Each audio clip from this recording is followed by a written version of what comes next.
జగన్ జనం కోసం ఆయనో కలగన్నారు. అలాంటి ఇలాంటి కల కాదు. అది ప్రతి మధ్యతరగతి కుటుంబం కష్టం తీర్చి సంపద సృష్టించి రాష్ట్రాన్ని ఆర్థికంగా పటిష్టం చేయాలన్న కల. కష్టాలెన్ని వచ్చినా ఆ కలను ఎక్కడా మధ్యలో ఆపలేదు. కరోనా 2 ఏళ్లు మింగేసిన 3 ఏళ్ల సమయంలోనే ఆ కలను సాకారం చేసుకునేందుకు పరుగులు పెట్టించారు. ప్రతి ఆంధ్రుడికి ధైర్యంగా గర్వంగా ఉండేలా ఆ కలను నిలబెట్టారు.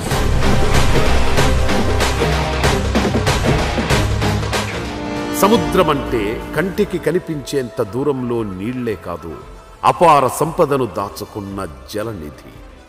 భవిష్యత్తును భరోసాను మోసే పెన్నిధిలా చూశారు. ఆ ఆలోచనలోంచే 4 పోర్టులు 10 ఫిషింగ్ హార్బర్ల నిర్మాణానికి నడుం బిగించేలా చేసింది. జగన్మోహన్ రెడ్డితో శంకుస్థాపన చేశారు. శంకుస్థాపన చేసిన తర్వాత వర్క్ బాగా స్పీడ్గా అయింది. మా ఊర్లో ఒక 100 మంది కుటుంబాలు దాంట్లోనే ఉద్యోగం చేస్తున్నారు. 2023 జగన్మోహన్ రెడ్డి గారు శంకుస్థాపన చేసిన తర్వాత ఈ పోర్టు ఎక్కడ ఆగలేదు. పేరు నాని గారు, జగన్మోహన్ రెడ్డి గారు వీళ్ళు చేసిన అభివృద్ధి పుణ్యం వల్ల మా ఉండ జనాలందరికీ ఉపాధి కలిగింది. అప్పుడే చదువు పూర్తి చేసుకున్న యువతకు ఈ పోర్టులు హార్బర్లు ఉద్యోగం చూపిస్తే మత్స్యకారుల బతుకులకు బంగారు భవిష్యత్తుకు దారి వేశాయి. ఆర్థిక వెలుగులు నింపి జీవన ప్రమాణాలు పెంచాయి.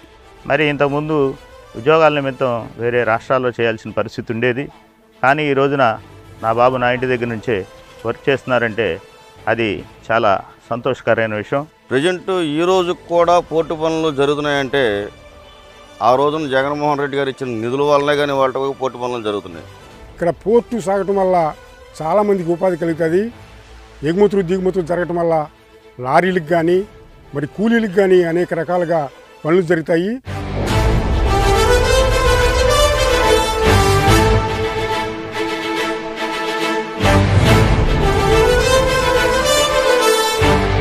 పోర్టులు ఇవి కేవలం సరుకు రవాణా కేంద్రాలు మాత్రమే కాదు. ఆర్థికాభివృద్ధి, వాణిజ్యం, అంతర్జాతీయ పునాది. ప్రగతికి వెన్నుముకలా నిలిచే పోర్టు ఆ ప్రాంత భవిష్యత్తునే మార్చేస్తుంది. సింగపూర్ నుంచి ఆమ్స్టర్డామ్ వరకు దేశాలు ప్రదేశాలకు ప్రపంచ పటంపై ప్రత్యేక గుర్తింపు వచ్చిందంటే అది పోర్టుల కారణంగానే. దేశమంతా చెప్పుకునే మాట్లాడుకునే గుజరాత్ మోడల్లోనూ పోర్టులే కీలక పాత్ర పోషించాయి. ఆ పోర్టులే గుజరాత్ను బలంగా ప్రత్యేకంగా నిలిపాయి. గుజరాత్ తర్వాత ఆంధ్రప్రదేశ్లోనే అతి పొడవైన తీర ప్రాంతం ఉంది.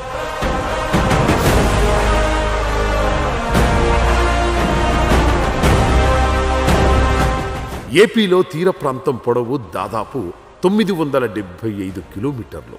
అన్ని ప్రభుత్వాలు సముద్రంలో నీటిని మాత్రమే చూస్తే జగన్ ప్రభుత్వం ఆ జలంలో నిధిని చూసింది. రాష్ట్ర భవిష్యత్తుకు ఉపయోగించాలని నిర్ణయించుకుంది.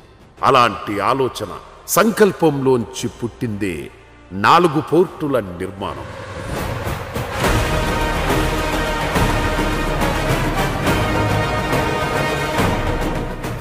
కూటమి ప్రభుత్వం ఏదైనా వాగొచ్చు. జగన్ చేసిన మంచి ఆ పోర్టుల రూపంలో కనిపిస్తూనే ఉంటుంది. చరిత్ర ఎప్పుడూ గుర్తు చేస్తూనే ఉంటుంది. జగన్మోహన్ రెడ్డి గారు హయాంలో అయ్యింది. ఆయన వల్లే మా పిల్లలు బతుకుతారో ఉద్యోగాలు చేసుకున్నాని అనుకున్నాము. మా పనిచేసే కుర్రాళ్ళని తీసేసి వాళ్ళ ప్రభుత్వం కుర్రాళ్ళని ఇప్పుడు జరిగే ప్రభుత్వం వాళ్ళని తీసుకుని ఆ పోర్టులో పని చేపిస్తున్నారు. ఇతర ఊళ్ళ నుంచి వచ్చి ఇక్కడ ఉద్యోగాలు చేస్తున్నారు. ఇక్కడ ఊళ్ళో ఉన్న వాళ్ళకి తక్కువ. జగన్ ప్రభుత్వానికి ముందు, జగన్ ప్రభుత్వానికి తర్వాత పోర్టుల అభివృద్ధి చర్చకు వస్తే వినిపించే మాటలివే. 2019లో జగన్ అధికారంలోకి వచ్చాక పోర్టుల మీద ప్రత్యేక శ్రద్ధ చూపించారు. ఆయన ప్రారంభించిన 4 పోర్టులు ఏపీ భవిష్యత్తును మార్చబోతున్నాయి. అపార సంపద ఇవ్వడమే కాదు, మత్స్యకారుల ఆర్థిక స్తోమతను పెంచడంతో పాటు ఎన్నో పరిశ్రమల స్థాపనకు బలంగా నిలుస్తున్నాయి. భవిష్యత్తును ముందే ఊహించడం, అభివృద్ధి దిశగా అడుగులు వేయడం వైఎస్ రక్తంలోనే ఉంది. విశాఖ తర్వాత ఒకప్పుడు ఏపీలో ప్రముఖంగా వినిపించిన పోర్టులు గన్నవరం, కృష్ణపట్నం. ఈ 2 పోర్టులను మహానేత వైఎస్ రాజశేఖర్ రెడ్డి పూర్తి చేశారు. దీంతో ఆ చుట్టుపక్కల ప్రాంతాలు పారిశ్రామికంగా భారీ అభివృద్ధి సాధించాయి. తండ్రి 2 పోర్టులు ప్రారంభిస్తే జగన్ తాను అధికారంలోకి వచ్చాక 4 పోర్టులకు శ్రీకారం చుట్టారు. జగన్మోహన్ రెడ్డి గారి హయాంలోనే ఈ జరిగింది ఇదంతా. జగన్మోహన్ రెడ్డి గారు లేకపోతే పోర్ట్ లేదు మచిలీపట్నానికి. మా హయాంలో మేము చేసింది ఎక్కువ, చెప్పుకునేది తక్కువ. మా చేతకాల, మా వాళ్ళకు కూడా తప్పు ఉంది. చేసింది ఎక్కువ, చెప్పుకునేది తక్కువ. దేశాన్ని ఆర్థికంగా పటిష్టం చేయడంలో సముద్ర ప్రాంతం ఎంత కీలకమనేది చైనా, సింగపూర్ లాంటి దేశాలు ఎప్పుడూ గుర్తించాయి. ఆ దేశాల ఆర్థిక వ్యవస్థలను పరుగులు పెట్టించడంలో పోర్టులు కీలక పాత్ర పోషిస్తున్నాయి. దేశంలోనే 2వ అతిపెద్ద పొడవైన తీర ప్రాంతం ఉన్న ఏపీలో పోర్టులను అభివృద్ధి చేయడం ద్వారా కొత్త మహానగరాలను క్రియేట్ చేసుకునే అవకాశం ఉన్నా 14 ఏళ్లు సీఎంగా చేసిన చంద్రబాబు దాన్ని ఏనాడూ పట్టించుకోలేదు. అప్పుడు గవర్నమెంట్ వారు అరబిందో కంపెనీకి ఈ పోర్టు నిర్మించడానికి అవకాశం కల్పించారు. వారున్న టైంలో ఎంతో గొప్పగా పనులు సాగినాయి. వాళ్ళు చాలా కష్టపడి మాకు అవకాశాలు కల్పించారు. వైసీపీ ప్రభుత్వంలో జగనన్న మీద నమ్మకంతో మా స్థలాలు, మా ఫ్లాట్లు, మా రొయ్యల చెరువుల స్థలాలు, ఇళ్ల స్థలాలు అన్నీ ఇచ్చాము. ఈ రోజున ప్రభుత్వం మారినాకి పట్టించుకోవట్లేదు మమ్మల్ని. బిర్యానీని ప్రపంచానికి పరిచయం చేశానని, బ్రహ్మాండం బద్దలు కొట్టాడని డబ్బా కొట్టుకోవడం తప్ప పోర్టులపై ఆలోచన చేసిందే లేదు అనడంలో ఎలాంటి అనుమానం లేదు. ఈ 5 సంవత్సరాల్లో 70% దాకా పూర్తయింది. టీడీపీ గవర్నమెంట్ వచ్చిన తర్వాత పోర్టు అనేది చాలా నత్తనడక సాగుతుంది. 1 కాదు 2 కాదు 100 అబద్ధాలు చెప్పుకుంటూ పోతే బోలన్నీ. ఇవన్నీ అబద్ధాలు ఆడటం వల్ల జగన్ని ఎయ్యో చేశారు, కానీ ప్రజల యొక్క మనస్సుల నుంచి జగన్ని దూరం చేయలేకపోయారు.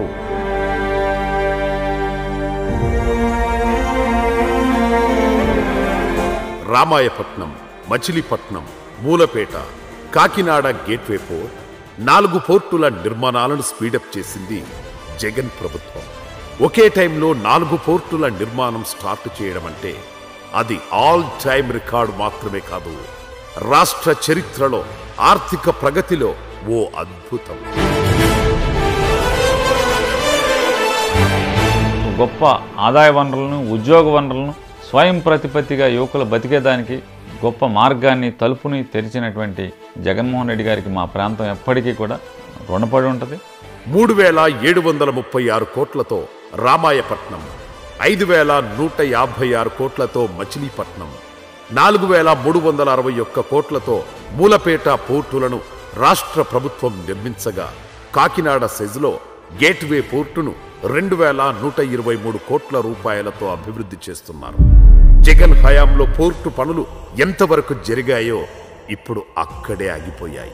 పోర్టులను పక్కన పెట్టిన చంద్రబాబు సర్కార్ ఆ వైపు కనీసం చూడడం లేదు కూడా. కరోనా కారణంగా పాలనకు దక్కిన సమయం 3 ఏళ్లు మాత్రమే. ఎన్ని కష్టాలు వచ్చినా, ఎన్ని ఆటంకాలు ఎదురైనా పోర్టు నిర్మాణం ఆగకూడదనే పట్టుదలతో 4 పోర్టుల్లోనూ దాదాపు 80% పనులు పూర్తయ్యాయి. మిగిలిన 20% పూర్తి చేస్తే రాష్ట్ర భవిష్యత్ చిత్రమే మారిపోతుంది. అయితే ఎక్కడ జగన్కు, వైసీపీకి మంచి పేరు వస్తుందోనని ఆ పనులను ఇప్పటికీ కూటమి ప్రభుత్వం పట్టించుకున్నట్లు కనిపించడం లేదు. ఈ పోర్టు పనులు, ఇండస్ట్రియల్ సెక్టారు అండ్ ఇంకా ఏదన్నా కంపెనీలు వస్తే వాటిని అభివృద్ధి చేసి ఎంత త్వరగా వీలైతే అంత త్వరగా ఉద్యోగాలు కూడా వచ్చేటట్టు చూడాలని కోరుకుంటున్నాం. 4 పోర్టుల నిర్మాణాన్ని జగన్ ప్రభుత్వం మొదలు పెట్టడానికి ముందు విశాఖ, గంగవరం, కాకినాడ యాంకరేజ్, కాకినాడ రవ్వ క్యాప్టివ్ పోర్ట్, కృష్ణపట్నం పోర్టులు ఉన్నాయి. సముద్ర తీరంలో లంగర్ వేయాల్సింది షిప్పులకు మాత్రమే కాదు, అభివృద్ధికి, జనాల బంగారు భవిష్యత్తుకు కూడా అని బలంగా నమ్మాడు జగన్. 2025 నాటికి రాష్ట్రంలో పోర్టుల సంఖ్యను 10కి పెంచాలని కష్టపడ్డారు. జగన్ ఆలోచనలతో మంచి ఫలితాలు రావడం మొదలయ్యాయి కూడా. పోర్టుల నిర్మాణంలోనూ జగన్ ప్రభుత్వం అద్భుతమైన విధానాలు అమలు చేసింది. ప్రభుత్వమే పోర్టులు నిర్మించి ఆ తర్వాత ప్రైవేట్ సంస్థలకు కొంత సమయానికి లీజులివ్వడం ద్వారా ఆదాయాన్ని అందుకోవడంతో పాటు ఆ పోర్టులను ప్రభుత్వానికి ఓ ఆస్తిగా మార్చాలని జగన్ ఆలోచించారు.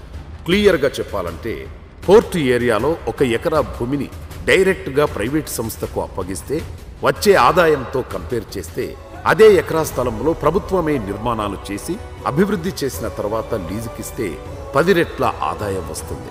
ఇంకా ఈజీగా చెప్పాలంటే ఫర్ ఎగ్జాంపుల్ డైరెక్ట్గా ఎకరా ల్యాండ్ ఇచ్చినప్పుడు ₹1,00,000 ఆదాయం వస్తే అదే ప్రభుత్వం డెవలప్ చేసి లీజుకిస్తే 10 లక్షల వరకు ఆదాయం వస్తుంది.